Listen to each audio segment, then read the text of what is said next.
Hello class, welcome back again to our class here in AEng 40, your fundamentals of agricultural engineering.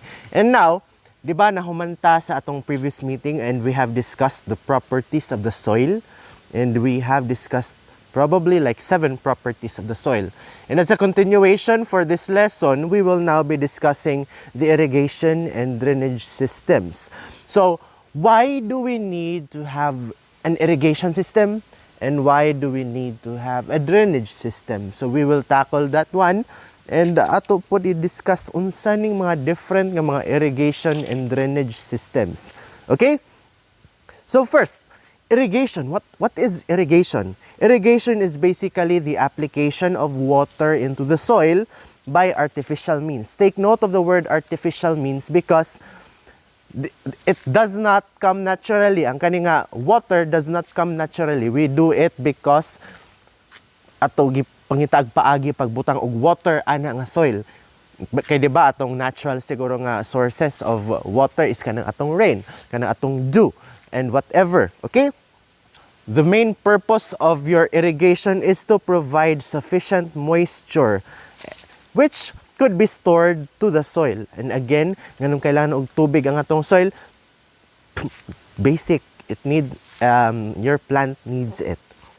So now, what are the purposes of irrigation? We have here like 8 purposes of your irrigation. So first is, the most basic one is to add water to the soil and to supply essential moisture for plant growth. You already know that. Number 2 is to protect crop against short duration droughts. Kaya diba, especially sa kanang mga agricultural lands nga walay source of water, then kung wala na sila irrigation nila, na ay short duration nga droughts and your plant cannot thrive in that area. Number 3 is to cool the soil and the atmosphere, making them a more favorable environment for plant growth. Whatever. And letter D is to reduce the hazard of frost in temperate regions. So this is applicable only in temperate countries wherein magbuhat ang irrigation to reduce the hazard of frost. But sana mata ka relate og mga anak no. Number 5 is to wash out or dilute soils. To wash out or dilute salts in the soil. Ngano di ay naaday salt ang atong soil? Well, naturally our soil has salt. Asa man gikan ang atong salt, it comes from our parent material sa kanatong rocks, nanay salt sa atong rocks. And also, irrigation water also has salts. So, kung naay salt ang atong irrigation ug atong mga parent material, unya kung ang atong tubig madrain or whatever, then naay mabilin dira nga salt sa atong soil. And then ang kanang mabilin nga salts dira sa atong soil mao na atong gitawag nga salinization. Okay? So from the word salin, nabilin ang salt. And also, we have here number 6, to reduce the hazard of soil piping. What is soil piping? Hinamdum mo anang kanang naikalit nga magbangag nga soil. That is because of soil piping. Nga kanang naay accumulation of tubig na sa ilawom. And then kanang accumulation sa tubig murag nagkaguba ang soil dira sa ilawom. And then that will, and probably there will come a time nga mahalo na ang ilawom and mao nang bungkag ang kanang lugar. Hinumdum mo kadong picture sa Japan nga ang karsada sa Japan kay nahugno, and that is because of soil piping. Kay nga naman halo na ang ilawom didto because ang soil na erode dito sa ilawom. Dili na makitan sa surface, mao nang delikado ana. Dili siya makitan sa surface because ni-erode lang siya sa ilawom. And then there will come a time nga mahugno na nga area.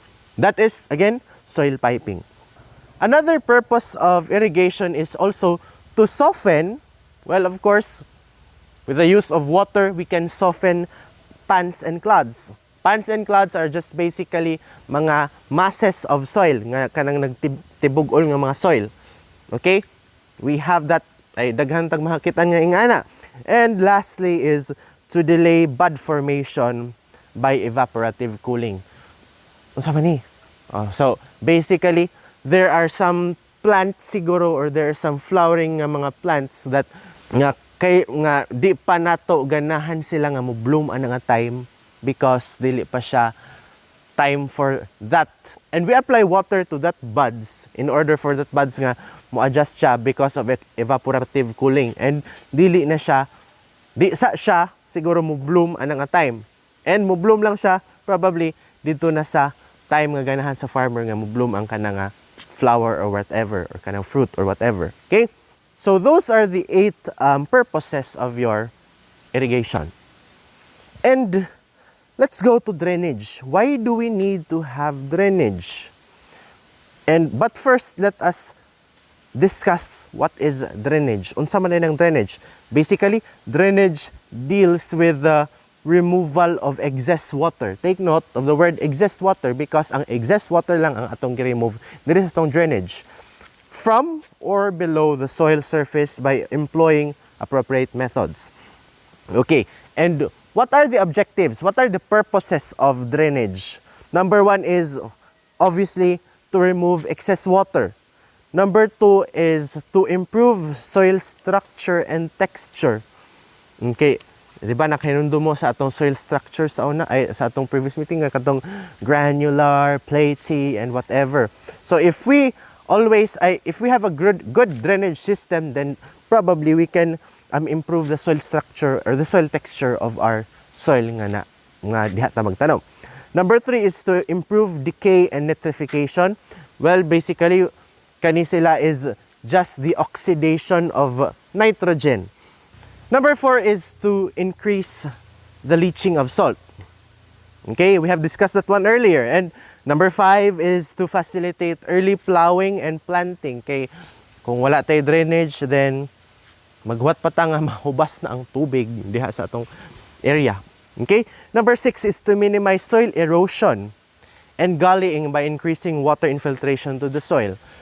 Ngano kinahanglan ta maghimog drainage para ma-decrease ang erosion. And kanang gullying. Ang kanang gullying is just a product of erosion. Nga ang atong yuta nahubas na, naapil siya kahubas atong tubig. Ngano ang lamok kay sige og pilit dira sa kamera. Uy. And number 7 is to improve the salinity and health conditions of the soil. So those are the 7 objectives or the purposes of your drainage. Okay, and now let us discuss what are the components of an agricultural irrigation and drainage system. So unsay kailangan para makahimo ta og irrigation and drainage system. Okay, number 1, your water sources. So dili ka makahimo og irrigation kung wala kay water source.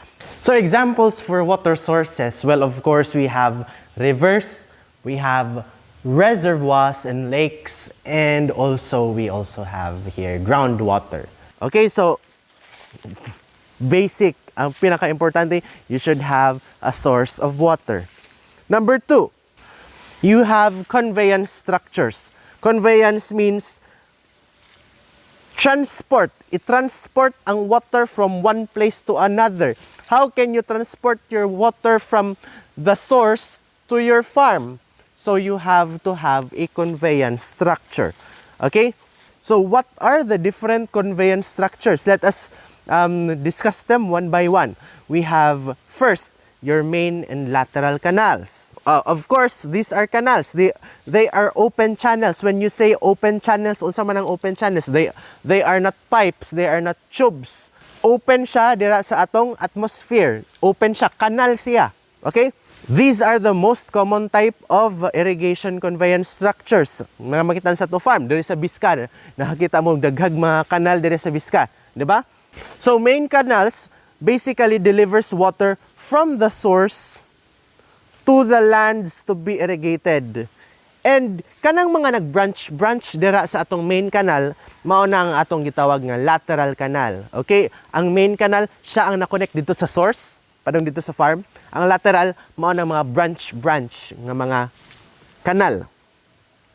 Canals or open channels can either be lined or unlined. What are lined nga mga canals? Ang kanang mga lined nga canals, basically these are concrete canals. These are canals nga dili mohubas kay naka concrete or naka whatever kung unsa ba ni gibutang dira sa atong kanal. Kay naapod tay giingon nga earthen canal or unlined canal. Ang kaning mga unlined canal, well, of course, kuan lang siya. Gikubkob lang siya nga soil and then gipaagi ang tubig. Pwede lang na siya kung ang atong soil kay lisod absorb og water. Lisod mag-absorb og water ang kanang atong soil. Okay? Or kung ang kanang atong kanal na ana na siya sa atong water table. Ingana lang siya, pwede ma-apply. Pero usually jud line canals jud ang atong gamiton. Another conveyance structure, we have gates. So what are gates di ay? We have 3 types of gates. You have head gate, you have check gate, and you have turnouts. So ato unahon ng head gate. What are head gates? These are structures located at the head of the conveyance canals, main canal, lateral canal, and farm ditch to control the amount of water to be distributed. So, basically, these are gates. 'Di ba ang gamit sa gate kay para isirado para dili maagian. So, ang kani atong mga head gate, kung mo tag head gate, natay gate dira sa atong source sa atong water. Okay? And dira gi-control ang amount sa pagsulod sa atong tubig. We also have check gate. Check gates are structures to raise water at a desired height to enable the water to flow to the headwork of different canals. So, basically, when you say check gate, mura siya og, 'di ba? Kung ato pugngan ang flow sa tubig, musaka ang water level.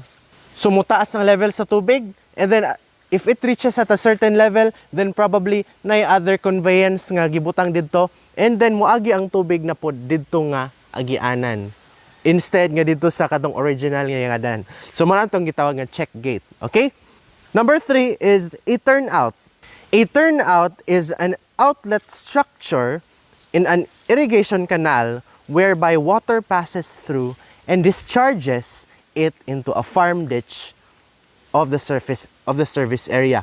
Okay? So ang kaning turnouts basically, okay, so ang water moadto na siya sa farm ditch and then ready na siya para i-adto dito sa atong irrigatanan nga land area.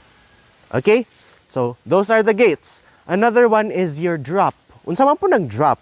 Mura ni siya hagdan. Pag-imagine lang mong hagdan, kay ang atong water, it is not recommended for our water to just flow nga matagak la siya diretsyo. Nga, for example, sa taas nga elevation ang water, and then ganahan mo siya i-transfer to another elevation. You can use waterfall. Pero unsa may mahitabo kung waterfall, daghan og erosion ang waterfall. Okay, so ang imong buhaton, hagdan imong buhaton para hinay-hinay lang ang iyang pagtagak. Unya mao na tong gitawag nga drop. Okay? So they are made of concrete and they are permanent structures placed in a straight section on the canal to decrease its gradient. Again, to decrease its gradient para dili diretso siya motagak. Next is your chute. Chute is just like your drop. Pero ang kaning chute, mas daghan ni siya drops. So, gagmay-gagmay ni siya nga mga drops ang kaning atong chute. It is used to control your water velocity. Because, again, kung taas og velocity ang atong water, it can create erosion dito sa atong giflowan sa water. And we have here other open channel structures such as tunnels, flumes, and inverted siphon. Okay, let's first discuss tunnels. What are tunnels? Basically, di ba, mag-transport kag water. Transport kag water, nag-flow siya unta dira, pero natay problema, naidako nga obstacle dira sa atubangan sa tong water. Nya gana na to i-cross ang water dito sa pikas anang obstacle. So, ang atong buhaton, maghimo tag tunnel, ato buslutan ang kanang obstacle para maka-flow ang atong water. So, that is your tunnel. We also have flume. unsa man ning flume, so opposite ni sa atong tunnel. Kay di ba ang goal sa atong tunnel kay nay obstacle nga paing ana. Pero ang atong flume, ang atong obstacle pa ubos, depression ang atong obstacle, and we want to cross that water from that depression. Okay, so para makahimo kag flume, more siya bridge para sa atong water. So naghimo kag tulay para sa atong water. Mo na atong gitawag nga flume. Okay? And ang atong inverted siphon, mo cross grapog siya depression, pero ang atong gibuhat sa inverted siphon, naa siya tube nga muagi dito sa ilawom sa atong depression. Okay? And dito, mo cross ang atong tubig. Nganong siphon siya, kay mag-adjust siya. So we already have finished discussing the water sources, kung asa ta magkuha og water dito para ato gamit og irrigation. We also have discussed your conveyance structures, kung asa nato ipaagi ang atong tubig gikan sa atong water source padung dito sa atong farm. And now, let us discuss the distribution structures. At this farm level, it is essential to provide structures that facilitate easy control and regulation of the irrigation. So take note, ato karon gikontrol ang regulation, ang water flow dira sa atong irrigation water before it is applied to the farm. So we have here 4 distribution structures. We have first your ditches. What are ditches? These are basically smaller open channels. Kaya diba dito sa atong first, atong main canal, sa atong lateral canal, dagko na sila nga mga canals. But there is atong ditches, these are small canals. These are small open channel canals. Okay? And it can either be lined or unlined. Number 2 is your diversion box. So basically, from the word diversion, it diverts the flow of water. This structure divides and distributes the flow of water at desired direction. So, i-distribute, i-divide ang atong tubig equally at different direction kung asa nimo ganahan. And it is usually placed within the main farm ditch to divert water to supplementary ditches. Okay? And we also have off-take or take-out gates. What are these? These are head gates. 'Di ba ang head gate dito man to sa atong source.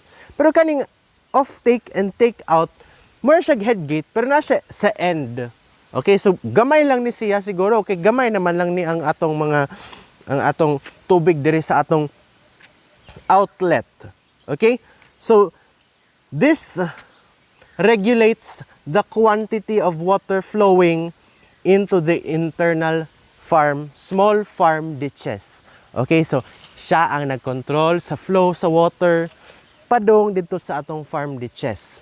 Dito sa atong head gate, siya ang nagkontrol sa water dito sa atong source sa water. Okay? And we also have end check. This one is a structure found at the end of the farm ditch to check the flow of water to drainage ditch. Okay? So, mao na siyang end. So, your ditch is the end point of your irrigation nga water. And diha na siya, ready na siya i-distribute dito sa atong farm. Okay? So, those are your distribution structures. So now, after na to gi-distribute ang irrigation water padung dito sa atong mga farm ditches, wala pa tanahuman. Kaya ato pa na i-distribute dito sa atong i-apply ang kanang water dito sa atong land na jud mismo. Okay? So, we have 2 types of irrigation. Nanata sa water application ha, and we have 2 types of irrigation. We have surface irrigation and we have subsurface irrigation. So what are surface irrigation? We have here 2 surface irrigation. You have first your uncontrolled or wild flooding. And your second is your controlled flooding. Unsa man ning uncontrolled flooding? Mura ra nimo gibaha ang imong yuta og tubig. So uncontrolled, wala nimo gi-control ang pag-flow sa water. Diha lang na usually makitaan kung abundant ang water ana nga lugar. So kung daghan kag tubig, wala kay paki sa imong tubig kung masayang ba na, so imo ra gidiretso og baha ang kanang imong yuta. Mao nang uncontrolled flooding. Water is applied from filled ditches without any leaves to guide its flow. We also have here controlled flooding. Either the entire field is flooded using basin irrigation or the water is fed into small channels. So ato lang ni i-discuss sila one by one. So naatay upat ka controlled flooding, upat ka methods for controlled flooding. Number 1 is your basin irrigation. So katong sa atong una sa katong uncontrolled, ang kaning basin irrigation more siya uncontrolled pero gagmay siyang area. Murag ang atong dako nga area gi-divide siya into smaller areas. Natay mga basins. And then dira gipang flow, dira gi-flow ang atong water sa usa ka basin. Di ba nakabantay mo sa kanang mga rice farms nga na sila basin, so na-water ang nga enclosure, yan na po water another enclosure and whatever. Okay? So the water is conveyed from the supply ditch to the basin either by flowing through one basin into another. Okay, so na-basin dira, unya na-bangag na po dira, so nag-flow na po ng tubig dito sa another basin, na po bangag dito, nag-flow na po siya to another basin. Okay? We also have border irrigation. Ang kaning border irrigation, dagko siya nga strips. Okay, so more siya basin, pero instead of basin, naka-strip siya. And these strips are either 10 to 20 meters wide and 400 meters long. Number 3, we also have furrow irrigation. Ang furrow irrigation, mas nipis-nipis na jud siya aning atong border irrigation. Only part of the surface is being wetted, thus reducing evaporation. Okay? So ang katong atong border irrigation, lapad to siya og water nga pwedeng maagian, pero kaning furrow, gagmay na lang siya. Okay? So only part of the surface is being wetted, thus reducing evaporation losses, lessening puddling of heavy soils, and making it possible to cultivate the soil sooner after irrigation. And last, we also have your corrugation irrigation. Corrugations are like your furrow irrigation. They only differ sa source sa water. Ang difference nila, ang atong furrow irrigation, ang kada strip na siya kaugalingon nga water source. Ang kaning atong corrugation irrigation, either 4 or 5 strips ang ilang source, usara ka source. Okay, so mao nang difference na nilang duha. So those are the 4 controlled flooding methods. Moto ang atong mga surface irrigation. And now let's discuss what are those subsurface irrigation. Unsa may pasabot ng subsurface irrigation? Basically, water is directed to the subsoil in the area to be irrigated. The water is used to artificially control the groundwater table and is normally delivered through perforated pipes. Unsa may perforated pipes? Pag imagine na lang mo og kanang mga tubo, kaning mga tubo na yung mga bangag-bangag, unya gilubong siya sa ilawom sa yuta. Ato mana atong gi-imagine nga perforated pipes. So inigagi sa tubig atong pipes, muagi siya dito sa bangag, unya mabasa na ang yuta. Okay? So we have here 2 subsurface irrigation. Number 1 is your trickle or drip irrigation. I think you're familiar with this one because kanisiya mo na ako gisulti kay niha na itubo and then na bangag ang kana atong mga tubo anya idiretso na siya butang sa yuta para mo pisik-pisik siguro, I don't know, pero it consists of an extensive network of pipes, usually of small diameters, that delivers filtered water directly to the soil near the plant.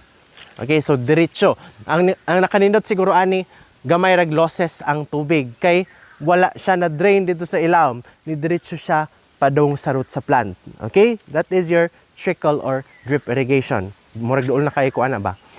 We also have sprinkle irrigation. This method uses pipes under pressure, spraying it into the air and breaks it into smaller water droplets and falls to the ground like natural rainfall. Okay, so siguro familiar dire sa Philippines pero daghan ni sa ubang nasod, di ba, na atay nakakita mo sa ubang nasod nga na ay kanang magsirit-sirit nga kuan diri sa ato kay nabangag raman siguro nga mga pipes, pero dito natay mga musirit nga mga tubig nga mura siyag uwan para ibasa ang kanang area. So that is what you call the sprinkler irrigation. Magsirit-sirit na ang kanang tubig because of the influence of pumps. It increases the pressure in the water inside, and once it goes out, mo lupad ang atong tubig, and then mo break siya into smaller water droplets. So those are the different methods in applying water to your farm area. And now, after you have applied your water, it is not guaranteed that all the water will be used by your plants. So therefore, na-excess nga water dira, and dira mo sulod ang atong drainage. Okay? And drainage again is basically the removal of excess water nga dili na gamiton sa atong plant. And we have here drainage methods. We have 3 drainage methods, and number 1 is your surface drainage. Your surface drainage is the removal of excess water from the surface of the land. And this is normally accomplished by shallow ditches. So basically, ang kaning surface drainage, ang atong tubig, muagi lang siya sa atong surface, unya muadto siya dito sa atong mga canals para i-drain ang water. Okay? We also have subsurface drainage. Ang kaning atong subsurface drainage, mura po ni siya atong trickle or drip irrigation nga natay perforated pipes nga atong gibutang sa ilawom, but instead nga maggawas siya og tubig kaning atong subsurface drainage, siya ang mukuha og tubig. Unya katong tubig iya agi dito sa atong pipe, and then i-drain to. Okay, so atong i-control ang water table dira para dili malumos, dili masaturate ang water sa babaw for the aeration or para makaginhawa ang atong roots dito sa ilawom. And we also have pump drainage. This is adapted in mountain valleys where low-lying farms are surrounded by irrigated farms at higher elevations. And water naturally moves down to the points of lowest elevation. Okay, so such areas are usually underlain by impermeable layers. Such areas are usually underlain by impermeable layers, and a groundwater basin is formed underneath with an upward artesian pressure. Wala ako kasabot sa akong yaw-yaw, pero maoto. So those are the 3 methods for draining your excess water dito sa atong farm. And basically, those are the components that is used. Those are the 5 components nga imong kailangan para naakay irrigation and drainage system for your farm. Unsa ganitong 5? Number 1, dapat na kay water source. Number 2, dapat na kay conveyance structure. Number 3, dapat na kay distribution structure. Number 4, dapat kibaw ka unsaon pag-apply ang tubig nga gikan sa ani nga mga distribution structures. And number 5, ang excess water dapat kibaw ka asa nimo i-drain. Okay? So those are the lesson outcomes that we have to have for this meeting, and I hope that you have learned everything. Dili good ma-learn everything dayon, no? But I hope you have appreciated those different mga irrigation systems and drainage systems that is used in the farm. And you have familiarized ang unsa tong kadtong mga canals, kadtong mga ditches and whatever nga atong gigamit sa atong farm. Kay probably siguro kamo you will make your own farm, and with this knowledge nga naa diri, then ibaw mo unsay atong kailangan para makahimutag irrigation and drainage system sa atong farm.